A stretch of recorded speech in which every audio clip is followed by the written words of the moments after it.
నక్కగా నాకులో కనుగొన్న తేడా ఉంది. లోకేష్ గారు పేద ప్రజల పాలిటీ పెన్నిది, ఆర్కే పేదల పాలిటీ విధ్వంసానికి కారణం. లోకేష్ గారు పేదల పెన్నిది. గతంలో 10 ఏళ్ళు ఎమ్మెల్యేగా ఆర్కే గారు ఉన్నారు, ఇప్పుడు ప్రస్తుత ఎమ్మెల్యేగా లోకేష్ గారు ఉన్నారు. ఇద్దరి మధ్య చూస్తే ఎవరిది బాగుంది పరిపాలన మీకు? ఏమండి, ఈ మంగళగిరిలో పుట్టిన ప్రతి ప్రజలు, ప్రతి ఓటరు, ప్రతి పౌరుడు క్లియర్గా చెప్తారు లోకేష్ గారు వచ్చిన తర్వాత ఎంత డెవలప్ అయింది. ఏది బిలో 1 year లోపు మన ఇల్లు మన లోకేష్ అసలు ఎటువంటి కార్యక్రమం అండి.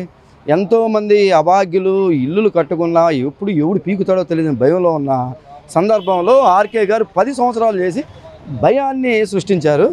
ఈ 9 నెలల సంవత్సరం పాటులో లోకేష్ గారు దానికి శాశ్వత భూ హక్కు కల్పించారు.